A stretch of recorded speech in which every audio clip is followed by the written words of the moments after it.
I The used to people who believe gave you that life are the dedication same would ones who try to eventually be erase it. Before rewarded, we dive in, I that want the to know where are you watching sacrifices from? I Have made you would ever be had to fight for your seen, place? acknowledged, maybe even appreciated.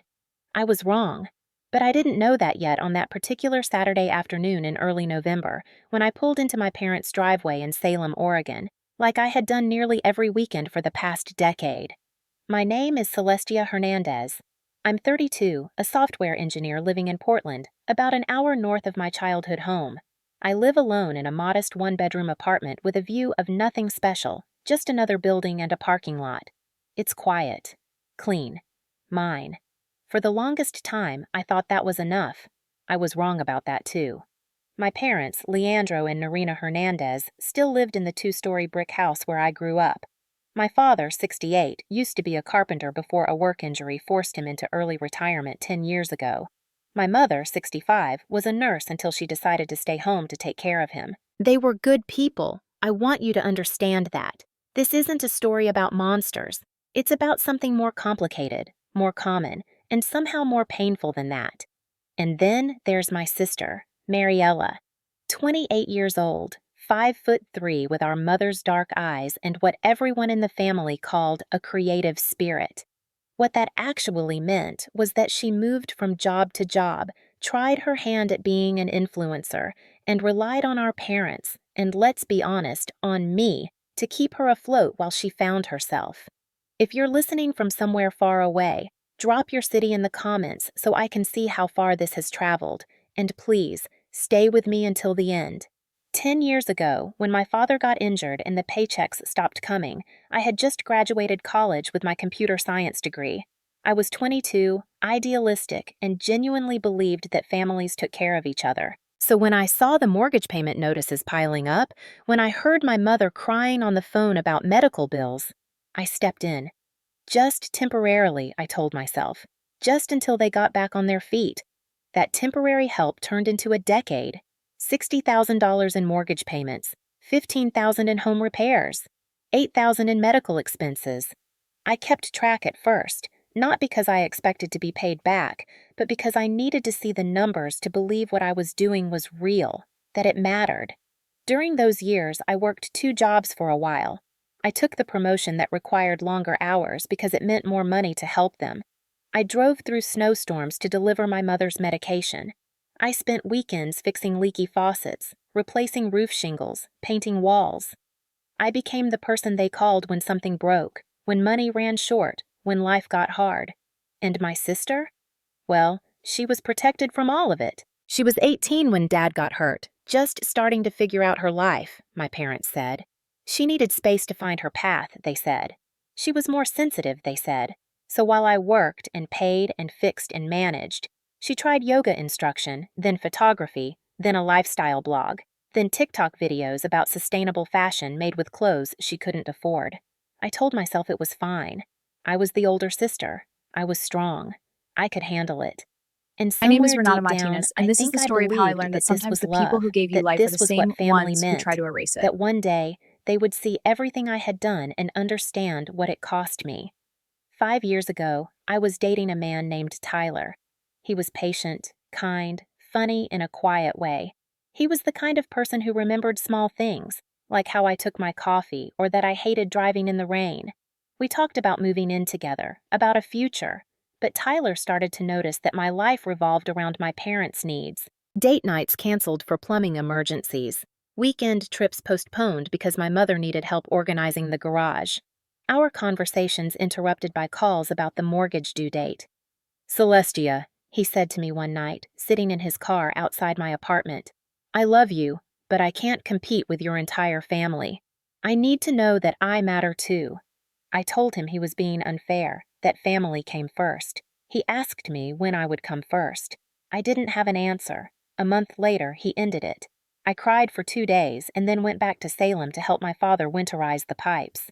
That afternoon in early November started like any other visit. My mother, Norina, wasn't tech-savvy, so I often came over to help her organize bills, scan documents, update her iPad. The house always smelled like the lavender candles she bought in bulk from Costco and the coffee my father kept perpetually brewing. Misha, can you help me with something in the office? She called from the hallway as I walked in. I need to organize some paperwork before tax season. The office was really just a converted bedroom with a desk, filing cabinet, and a bookshelf full of murder mysteries my mother collected but never read. She handed me a messy stack of folders and papers before heading back outside to tend to her orchids in the backyard, leaving me alone in the quiet room. I started sorting through utility bills, insurance statements, receipts for home repairs I had paid for and forgotten about. And then my hand landed on a thick, cream-colored envelope tucked between two folders. It was labeled in bold letters. Estate planning, confidential. I hesitated. I'm not someone who snoops. I respect privacy, maybe too much. But this was official paperwork, the kind of thing that should be organized, filed properly. I told myself I was just being helpful, doing what I always did, making sure things were in order. I opened the envelope. Inside was my parents' will, freshly notarized, dated 6 months earlier. I flipped through the first few pages, standard legal language about assets and beneficiaries. And then I reached the asset distribution section and my chest went tight. The house, valued at $450,000, to Mariela Hernandez. The savings account, $89,000, to Mariela Hernandez. The SUV we bought 3 years ago, the one I co-signed for, to Mariela Hernandez. My mother's jewelry, including her grandmother's wedding ring, to Mariela Hernandez. I read it 3 times, searching for my name, thinking maybe I had missed it, maybe there was a separate section. But no. The only mention of me was a single line. We love both our daughters and trust they will understand our decision. Understand their decision. My hands started shaking. I set the will down on the desk and stared at it like it was written in a language I didn't speak. 10 years of sacrifices, of putting their needs before my own career, my relationships, my life. 10 years of being the reliable one, the strong one, the one who showed up. And this was what it meant to them. Nothing. I meant nothing. But it got worse. As I flipped to the last page, I saw a small handwritten note paper-clipped to the back, in my mother's neat cursive. Celestia has always been financially independent and strong. Mariela needs security more. This is the right thing to do. The right thing to do. I sat there in that quiet office, lavender-scented air suddenly suffocating, and felt something inside me crack. Not break, not yet, just crack. Like ice on a frozen lake when the temperature starts to shift. I heard my mother's footsteps coming back inside, light and unhurried. She called out, "Celestia, did you find the utility statement? I think it's in that pile somewhere." I stood up, carefully, deliberately. I picked up the will and walked out of the office. My mother was in the kitchen, washing her hands at the sink, humming something I didn't recognize. "Mom," I said. My voice was calm. Too calm. The kind of calm that comes right before everything falls apart. She turned, smiling, but the smile faded when she saw what I was holding. "Oh," she said. Just that. "Oh. Is this real?" I asked, holding up the will. She dried her hands slowly on a dish towel, not meeting my eyes. "Celestia, I can explain." "Explain what exactly?" I heard my father's footsteps coming from the living room. He appeared in the doorway, coffee mug in hand, and stopped when he saw us. "What's going on?" he asked, but his eyes went to the will in my hand, and I saw him understand immediately. "You wrote me out," I said, looking between them. "A decade of keeping this house from falling apart, of paying your mortgage when you couldn't, of fixing everything that broke, of being here every single weekend, and you wrote me out like I never existed." My father set his coffee mug down on the counter with a soft clink. "You don't need to react like this, Celestia. You're doing fine. You have a good job, your own place. Your sister, she's still figuring things out." I let out a laugh. It surprised me how hollow it sounded. Figuring things out?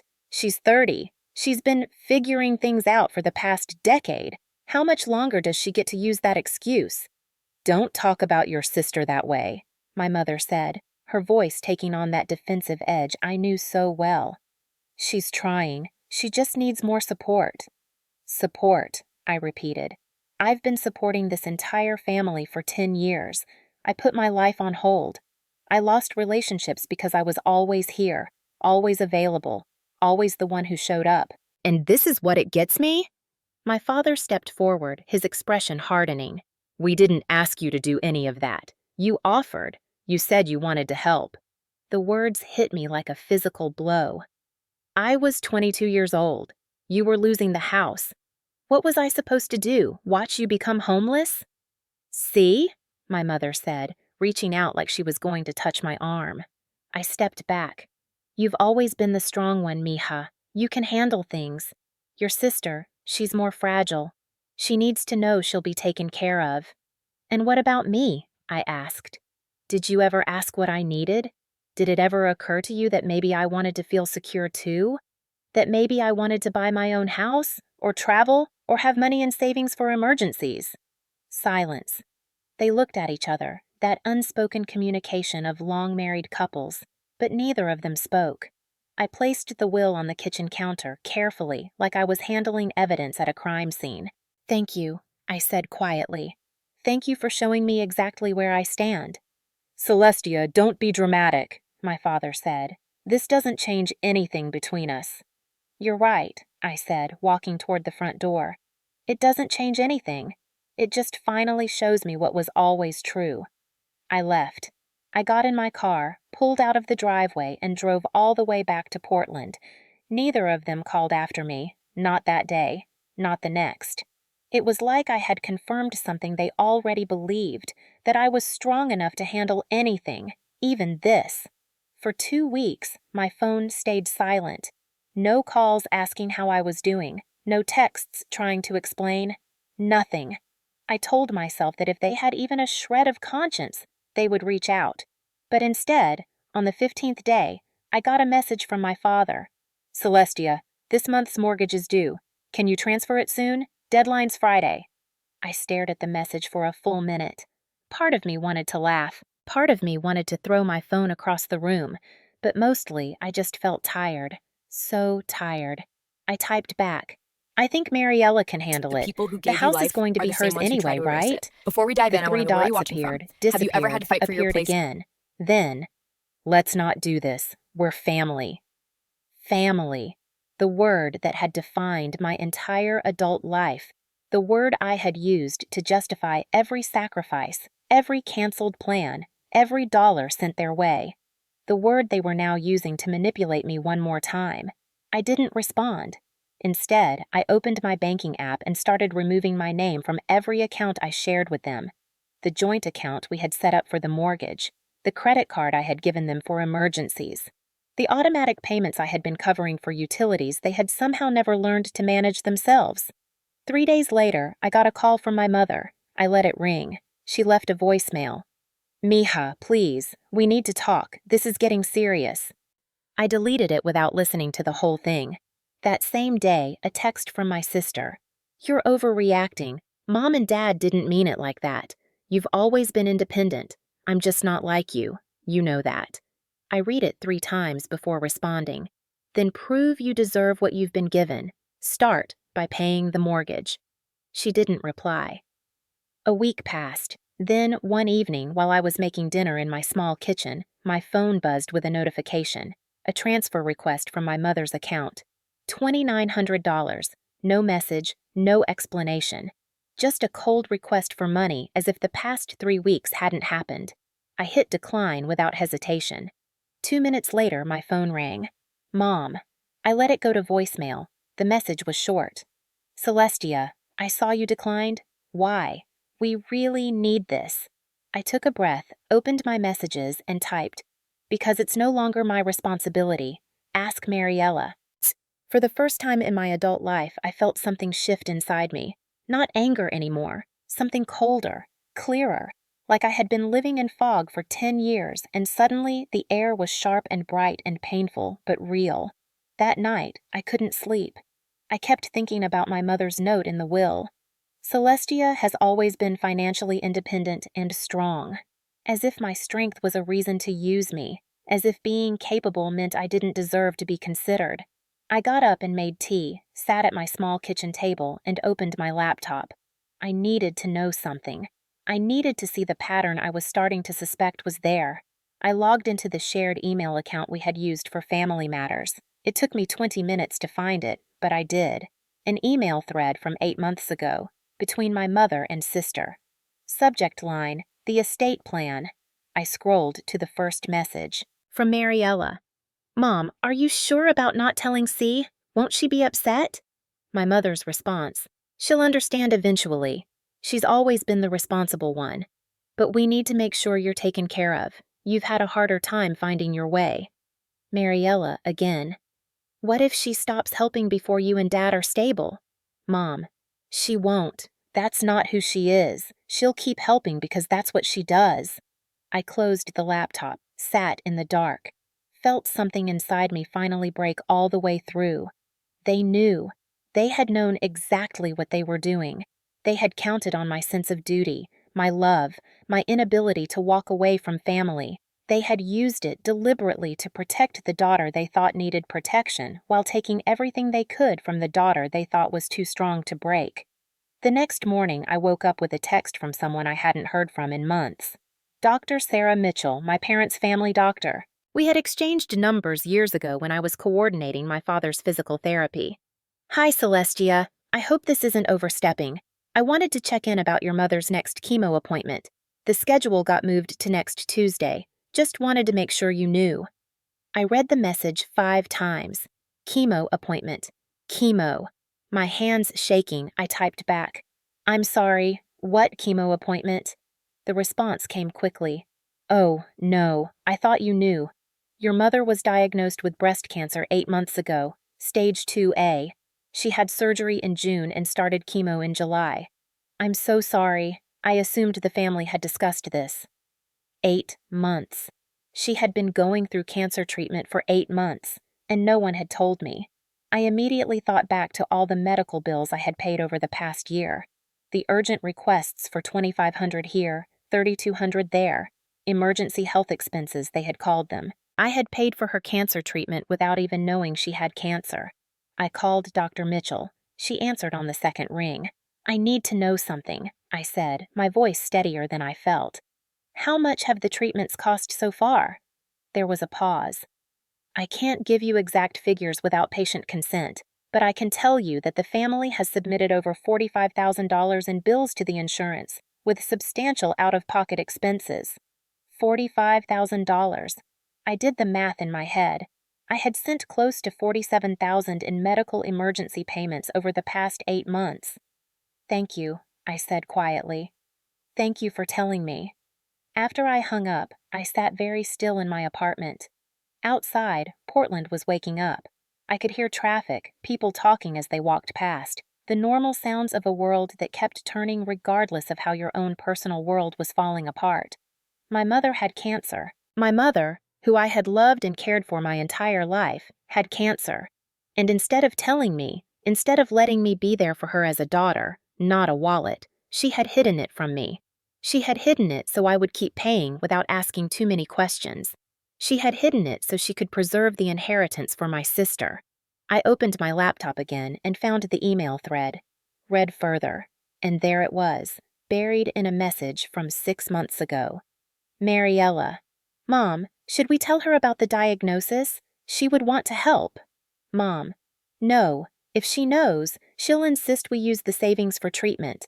I want to leave that money to you. She makes enough that she can help without it hurting her. This way, everyone gets what they need. Everyone gets what they need. Everyone except me. I closed my laptop, made myself more tea, sat at my kitchen table as the morning light slowly filled my small apartment. And I made a decision. I would pay for one more round of treatment. Just one, to make sure my mother had what she needed to fight this disease. But after that, I was done. Not out of cruelty, not out of revenge, but because I had finally understood something that should have been obvious years ago. I was not responsible for saving people who had never seen me as anything more than a resource to be used.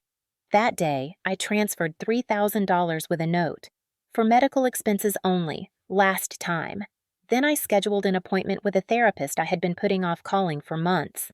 Dr. Amanda Rodriguez specialized in family trauma and setting boundaries with toxic family systems.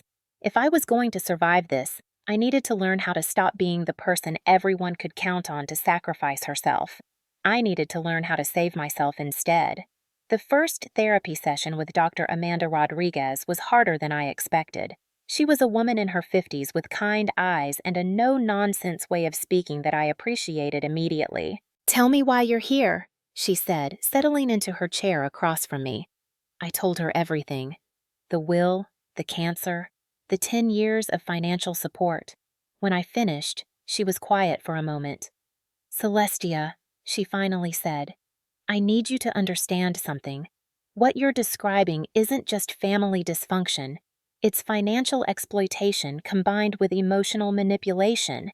And the hardest part of healing from this is that the people doing it probably don't even see it that way."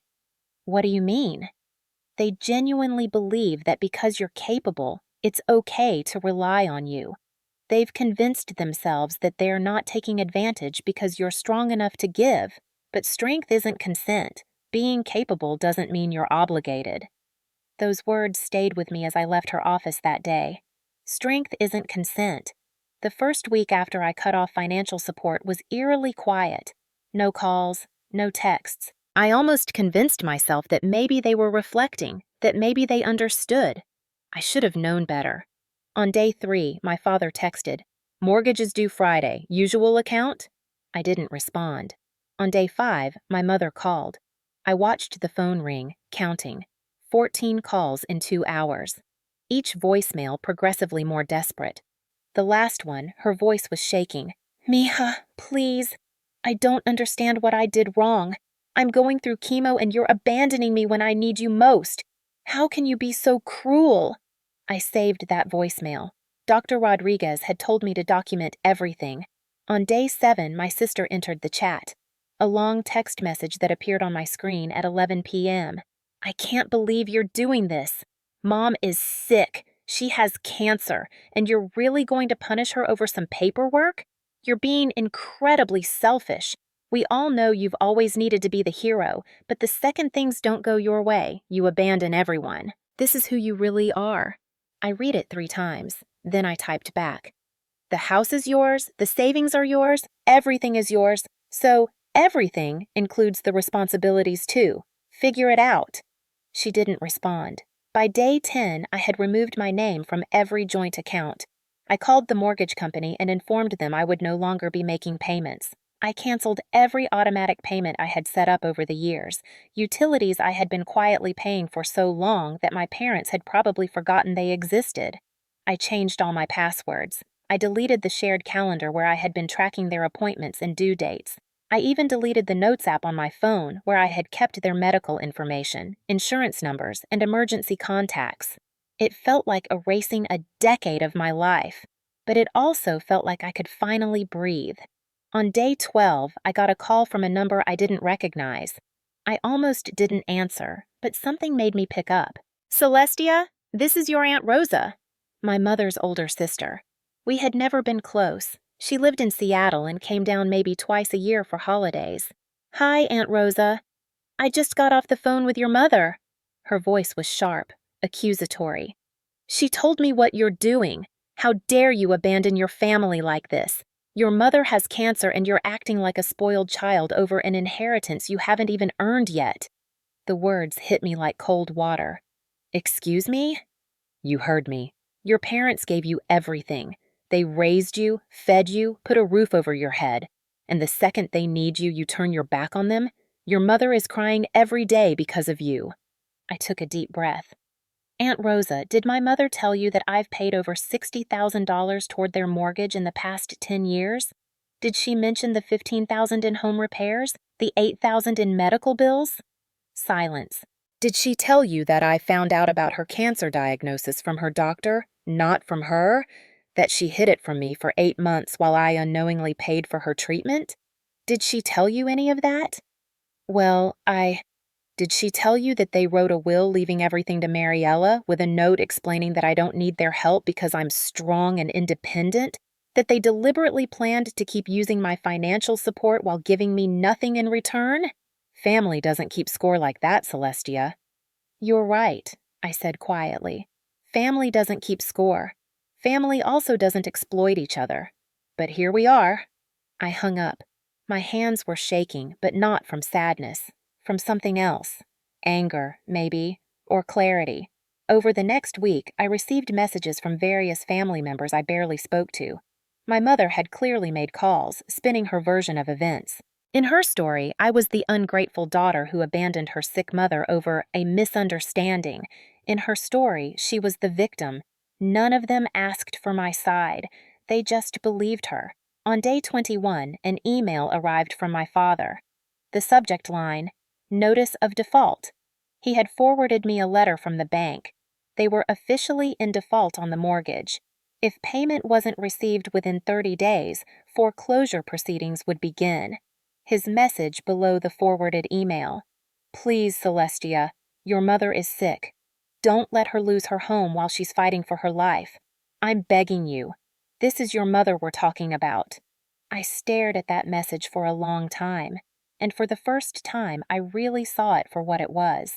Emotional blackmail, using my mother's illness, which they had hidden from me, as a weapon to manipulate me back into the role of family ATM.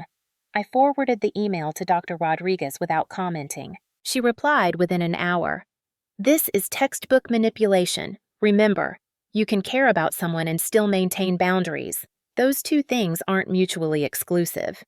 But the breaking point came on day 25. I got home from work to find a package on my doorstep. No return address, just my name and address in neat handwriting. Inside was a USB drive and a handwritten note. Celestia, we've never met, but I'm Jessica Thompson. I was Mariella's best friend until 6 months ago. I think there are things you need to know. I'm sorry I didn't tell you sooner. I thought about it many times, but I wasn't sure it was my place. After hearing what's happening with your family now, I can't stay silent anymore. Please watch what's on this drive. You deserve to know the truth. I'm sorry. My stomach dropped. I took the USB drive to my laptop and plugged it in. Inside was a folder labeled Screenshots with dozens of images. Text messages, Instagram DMs, Facebook messages, all between my sister and various people. I opened the first one, dated 2 years ago. It was a message exchange between Mariella and someone named Tyler M. My Tyler. My chest tightened as I read. Mariella. Hey, I know this is random, but I wanted to reach out. My sister talks about you all the time. Tyler. Oh, hey, yeah, Celestia mentioned she had a sister. Nice to meet you, sort of lol. Mariella. Ha ha ha, sort of. Listen, I know it's weird, but I wanted to give you a heads up about something. Celestia is planning to use the money you guys saved for the apartment down payment to fix my parents' roof instead. I feel like you should know before you find out later. My hand flew to my mouth. I remembered that conversation with Tyler, how angry he had been when he found out, how I had felt so guilty that I hadn't told him first, how it had been the beginning of the end for us. I kept reading. Tyler. Wait, seriously? We've been saving for 6 months. Mariella. I know I told her she should talk to you first, but you know how she is. Family always comes first with her. I just thought you deserved to know what you're signing up for if you guys move forward together. Tyler. Thanks for telling me. I appreciate it. Mariella. Of course. You seem like a really great guy. I just don't want to see you get hurt because my sister can't set boundaries with my parents. There were more messages, over weeks. Mariella slowly, carefully, feeding Tyler's frustrations, never saying anything directly negative about My me. name is Renata Martinez, Just and little this is the story of comments, how I learned that little sometimes the people who gave you observations. life are the same ones who Celestia try to had to erase it. cancel on family dinner because of you, but don't worry, we understand. Mom was really hoping Celestia could help this weekend, but I know you two have plans. She was poisoning the relationship, deliberately, making him feel guilty, making him feel like he would always come second, making him doubt whether I could ever prioritize him. I felt sick. But there was more. I opened another folder dated 3 months ago. Messages between Mariella and someone named David K., who appeared to be a financial advisor. Mariella. Quick question. If my parents have a will leaving everything to me, but my sister has been financially supporting them for years, could she legally challenge it? David K. In Oregon, parents have the right to distribute their estate however they choose. However, if your sister could prove undue influence or manipulation, or if she could argue that there was an implied contract based on her financial support, she might have grounds. Why do you ask? Mariella: just curious. What if she doesn't know about the will until after they pass? David K. Generally, beneficiaries and potential heirs are notified during probate, but the longer someone waits to challenge a will, the harder it becomes.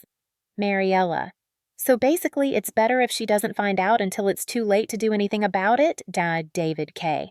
I'm not comfortable advising on that. If you're concerned about potential disputes, your parents should probably have a family meeting to discuss their estate planning openly.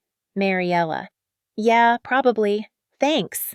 I sat back in my chair, my heart pounding so hard I could hear it in my ears. My sister hadn't just known about the will. She had been actively planning to keep it from me. She had researched whether I could challenge it. She had strategized about timing, about keeping me in the dark until it was too late. And before that, she had systematically destroyed my relationship with Tyler. The person I had protected, helped, supported for years had been sabotaging my life while taking everything I gave. I don't know how long I sat there staring at the screen. Long enough that my laptop went to sleep. Long enough that the sun set outside my window. Long enough that I felt something fundamental shift inside me. I had been operating under the assumption that my family simply didn't understand how much they had hurt me. That they were thoughtless, maybe selfish, but not malicious. I had been wrong. The next morning, I woke up to my phone buzzing. Multiple notifications. Facebook, Instagram, even LinkedIn. I opened Facebook first.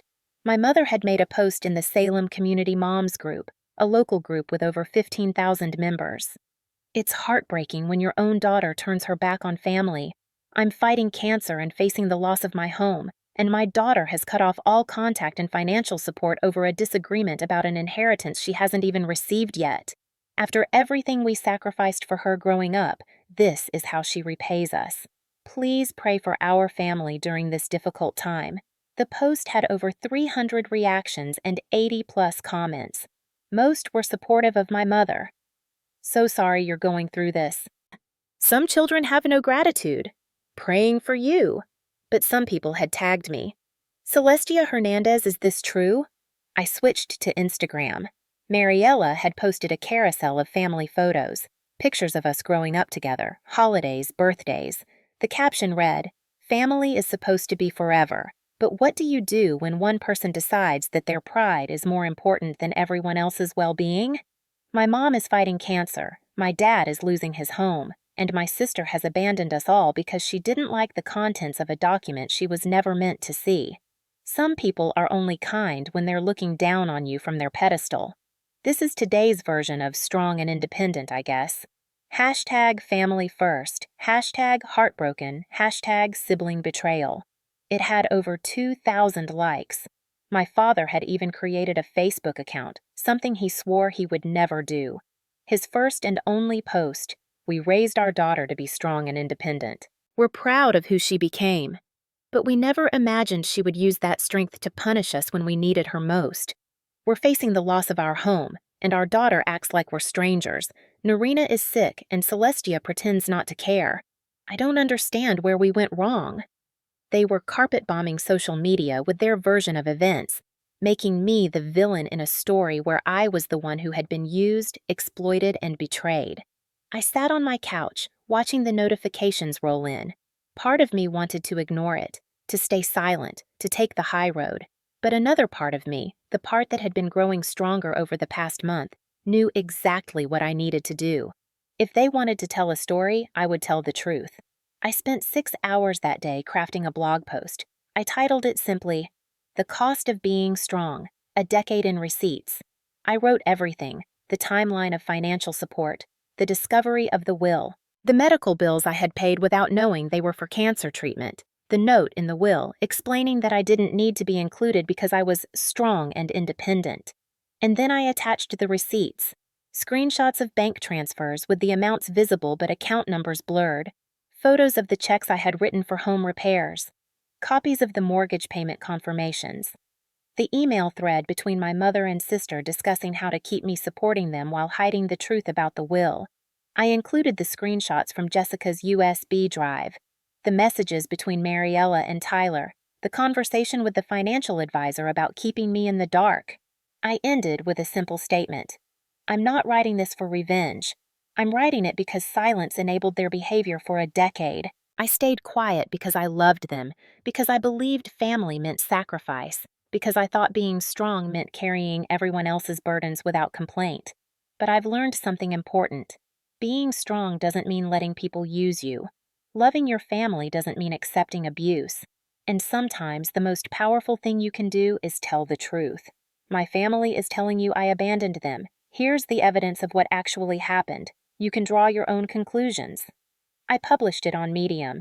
Then I shared it on my Facebook, which I rarely used. I didn't tag anyone, didn't call anyone out directly, just shared it with a simple caption, "My side of the story." Within an hour, it had been shared 20 times. Within 3 hours, over 100 shares. Comments started pouring in. "I'm so sorry you went through this. This is heartbreaking, but also so brave. Your sister sabotaged your relationship? That's unforgivable. The screenshots don't lie. Your family owes you an apology." Someone from Portland Tribune, a journalist named Rebecca Hayes, reached out. "I'd love to write a feature about your story. It touches on so many issues: family exploitation, gender expectations, the invisible labor of caregiving. Would you be interested?" I declined politely.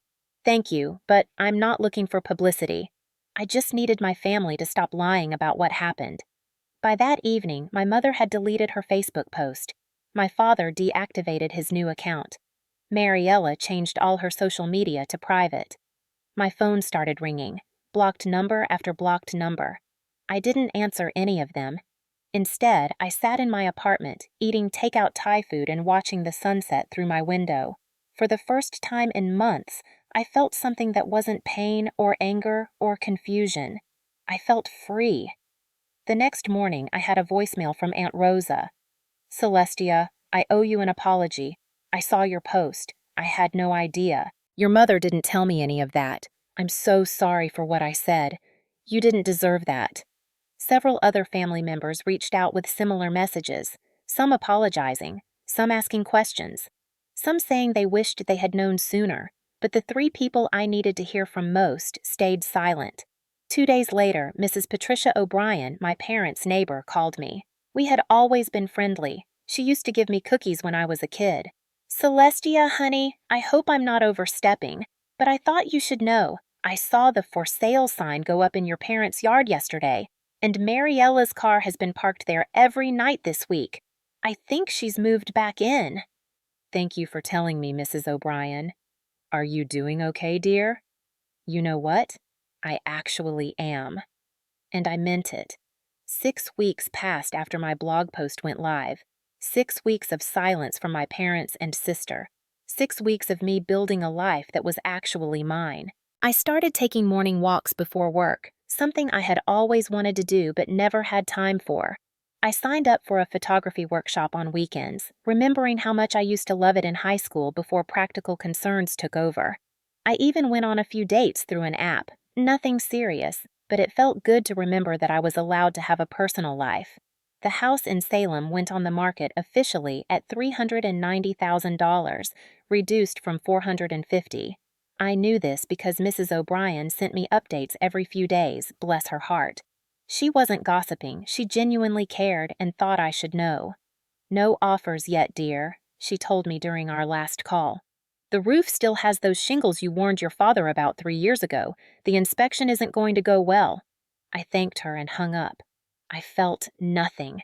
No satisfaction that they were struggling.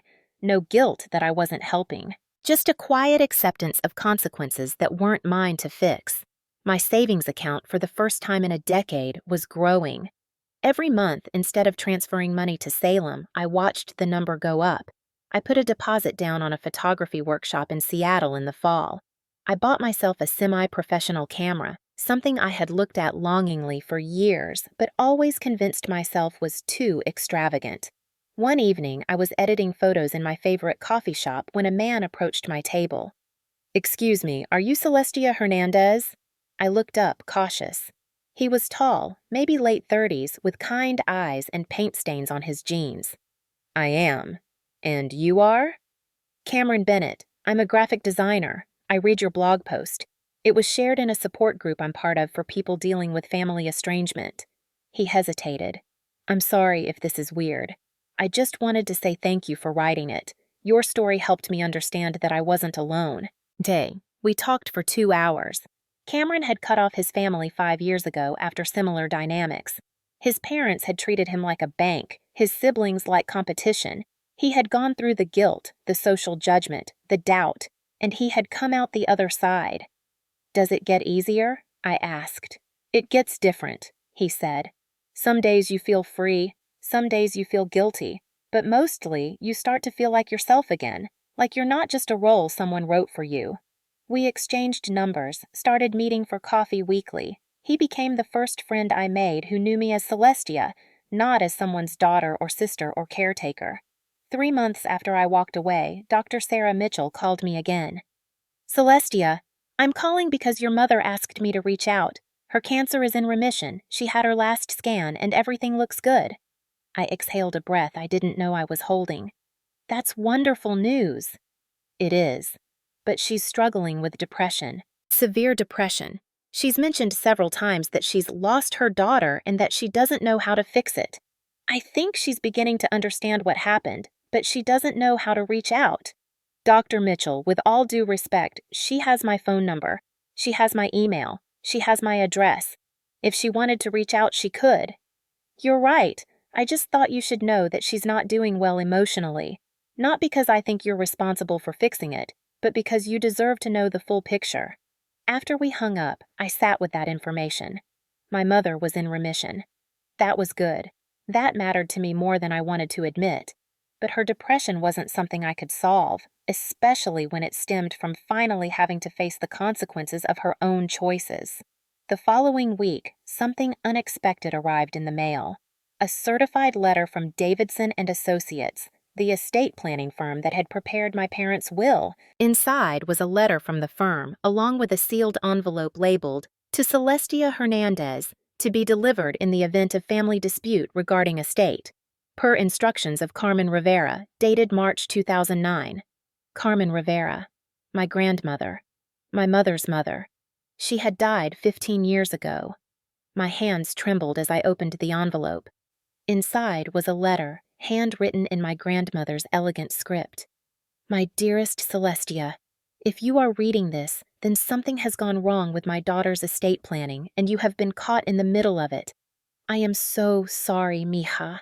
I am writing this letter to be held by my attorney and delivered to you if you ever need it. I hope you never do, but I know my daughter, and I know the patterns that run in our family. When I wrote my own will, I left my house to your mother, Narina, and not to both my daughters equally. This caused a terrible rift with your Aunt Rosa. Rosa had always been the more sensitive one, the one who struggled, the one your grandfather and I felt we needed to protect. Narina was strong, capable, independent. So we told ourselves it was okay to rely on her more, to ask more of her, to give more to Rosa because Rosa needed it more. We were wrong. What we did to Narina was not love. It was exploitation disguised as trust. We made her feel that her strength meant she didn't deserve the same consideration, the same inheritance, the same care. We took her sacrifices for granted and called it her nature, as if being capable of giving meant she had no right to keep anything for herself. Narina resented me for this until the day I died.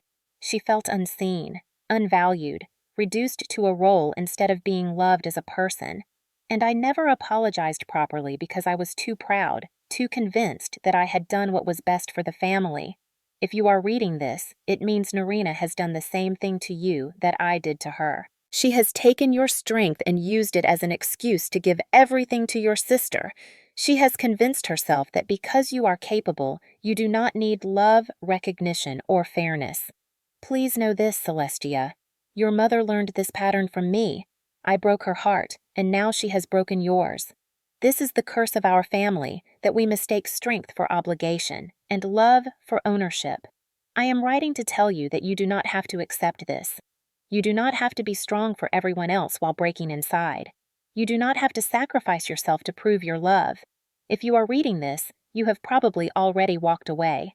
Please don't feel guilty for protecting yourself. I wish your mother had done the same with me.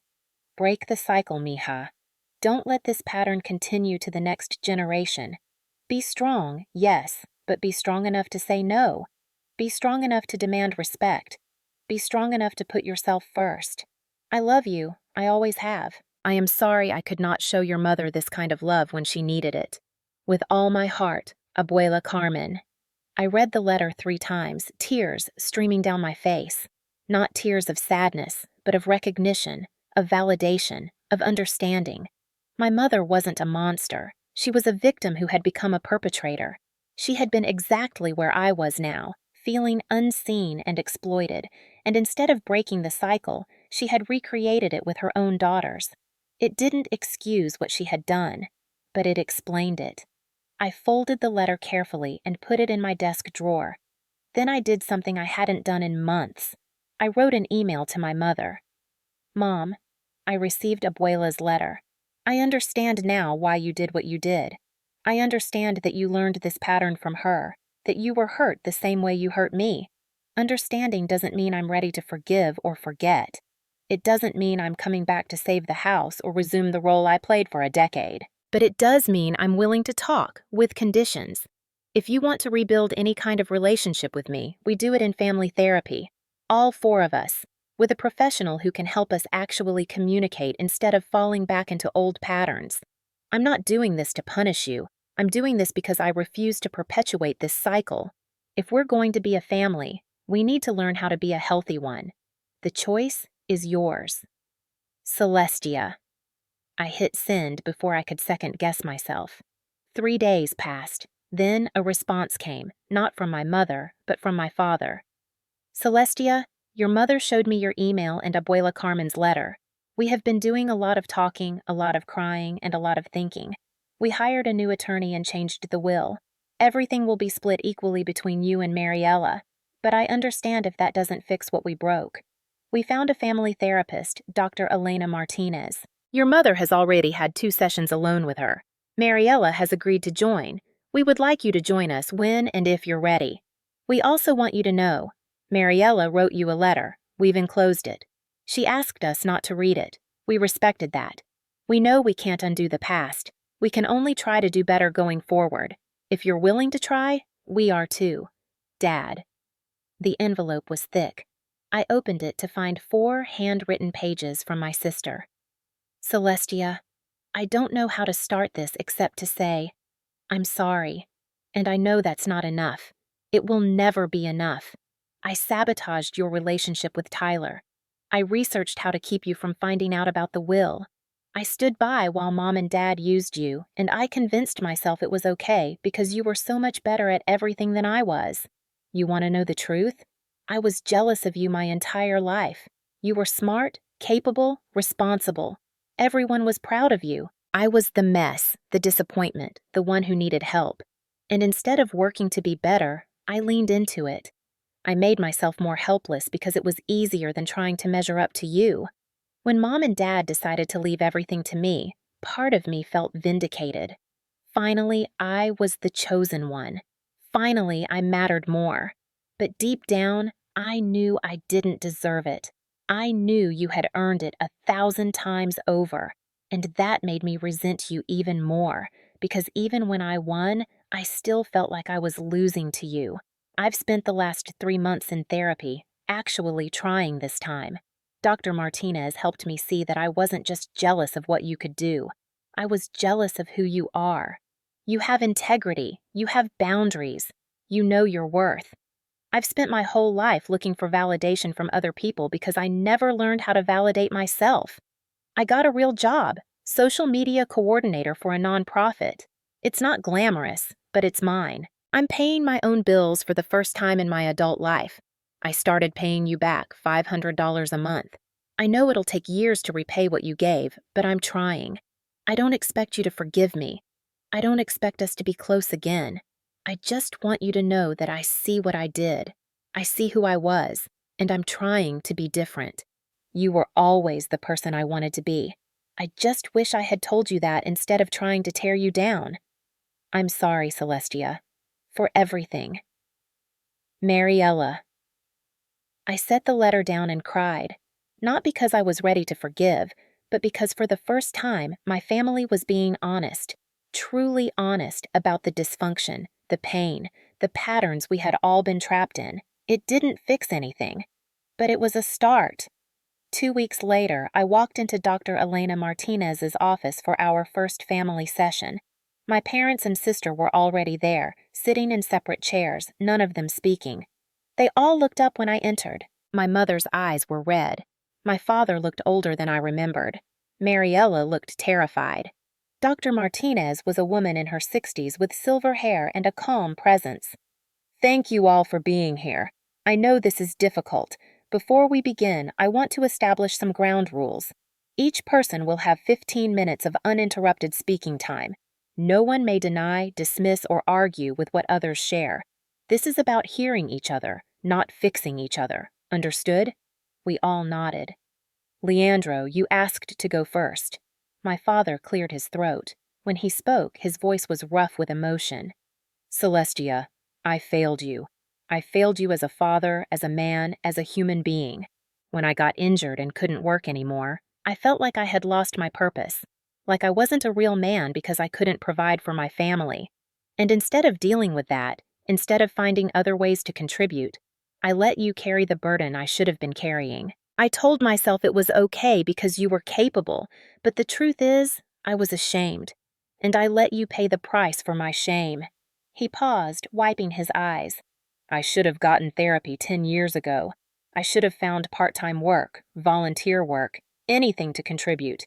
Instead, I sat in my house and let my daughter work 2 jobs to keep us afloat. And then I had the audacity to leave you out of the will because you were doing fine. You were doing fine because you had to be, because I gave you no other choice. My mother went next. She spoke quietly, her hands clasped in her lap. Celestia, I need to tell you about my mother, about what she did to me. When Abuela Carmen wrote her will, she left everything to me and almost nothing to Rosa. Her reasoning was the same as mine was with you. I was strong. I could handle it. Rosa needed help. I spent years resenting my mother for that, for making me feel like my strength was a punishment, like being capable meant I deserved less love. She looked up at me, tears flowing freely. And then I did the exact same thing to you. I saw you being strong, being capable, and instead of being proud, instead of appreciating you, I used you. I convinced myself it was okay because you could handle it. I hid my cancer from you because I knew if you knew, you would insist I use the savings for treatment. I wanted to preserve that money for Mariella, and I told myself it was because she needed security. But the truth is, I was recreating my childhood. I was making you into the version of me that was never good enough for my mother. And I am so, so sorry. She broke down completely. My father put his hand on her shoulder. Mariella spoke next, her voice barely above a whisper. I've been in therapy for 3 months now. Dr. Martinez has helped me understand something. I didn't just resent Celestia because she was better at things. I resented her because she made it look easy. She was smart, successful, responsible, and it seemed like she never struggled. So I convinced myself that she didn't need the same things I needed. Love, approval, security. Because she was so good at everything, she must not need anything from anyone. She looked directly at me for the first time. But I was wrong. Everyone needs love. Everyone needs to feel valued, and just because you were good at hiding your pain doesn't mean you weren't in pain. I sabotaged your relationship with Tyler because I wanted you to fail at something just once so I could feel less inferior, and that's unforgivable. I know that. I just want you to know that I see it now. Then it was my turn. I had prepared for this, practiced in my head, but now that the moment was here, the words felt inadequate. I'm not ready to forgive yet. I need you all to understand that. Understanding why something happened doesn't erase the harm it caused. But I am willing to try to rebuild something, not what we had, but something healthier. I took a deep breath. I spent a decade believing that my worth was measured by how much I could give, how much I could sacrifice, how strong I could be. And you all encouraged that belief because it benefited you. But I'm not doing that anymore. I'm not going to be the family bank, or the family handyman, or the person everyone calls when things fall apart. I looked at each of them. If we're going to have a relationship, it needs to be based on mutual respect and real boundaries. I won't be financially supporting anyone. I won't be solving problems that aren't mine to solve, and I need to be able to say no without guilt trips or manipulation. My mother nodded, crying. We understand. We do. I hope so, I said, because I'm not that person anymore. I can't be. And if you can't accept that, then we can't move forward. We spent the rest of the session with Dr. Martinez helping us establish actual boundaries. Monthly dinners, not weekly. No financial requests. Open communication about feelings instead of expectations. It wasn't perfect. It was awkward and painful and uncertain. But it was honest. 6 months later, I stood in my new photography studio, a small space I had rented in downtown Portland. The walls were covered with my work. Portraits of people in moments of genuine emotion. Caregivers holding their children, elderly couples holding hands, a woman laughing alone in a coffee shop. I called the series Invisible Labor. It was my way of honoring all the people who gave and gave without recognition, without thanks. Cameron walked in carrying 2 cups of coffee. We had been dating for 3 months now, taking it slow, learning each other. He understood trauma. He understood boundaries. He understood that healing wasn't linear. Your mom just texted, he said, handing me my phone. She wanted to know if you're still coming to dinner Sunday. I smiled. Yeah, I'll go. The relationship with my family wasn't fixed. My mother still struggled with depression, but she was in therapy. My father had found part-time work at a local hardware store, something to give him purpose. Mariella was still paying me back monthly, still working her job, still in therapy. We weren't close. We probably never would be, not like before. But we were honest, and sometimes honesty was worth more than closeness. The house in Salem had finally sold for $365,000, split 50-50 as promised. My parents had downsized to a small condo, something they could actually afford. I used my share to pay off my student loans and invest in my studio. My phone buzzed again. This time it was Mariella. Made my first full month of rent without help. Thought you'd want to know. I texted back. Proud of you. And I meant it. Cameron put his arm around me as we looked at the photos on the wall. You know what I love about these? He said. They're not about the pain. They're about the people who survived it. He was right. For so long, I had defined myself by what I could give others. Now I was learning to define myself by what I chose to keep. My time, my energy, my love, my life. I thought about Abuela Carmen's letter, about breaking cycles, about being strong enough to say no. I had broken the cycle, not by cutting my family off forever, not by seeking revenge, but by refusing to sacrifice myself to maintain dysfunction. Family isn't just the people you share DNA with. Family is the people who respect your boundaries, who value your presence, who are willing to grow with you instead of asking you to shrink for their comfort. My phone buzzed one more time. My mother. I found some of your old photos from high school, from your photography class. You were so talented even then. I'm sorry I didn't encourage you more. I'm proud of you now, mija. Truly proud. I looked at that message for a long time. It didn't undo the past. It didn't erase the hurt. But it was something. I texted back. Thank you. That means more than you know. As I stood in my studio, surrounded by my work, with Cameron beside me and a future that was finally mine to define, I realized something. I had spent my whole life trying to be strong enough for everyone else. Now, I was finally strong enough for myself. And that was the only strength that had ever really mattered.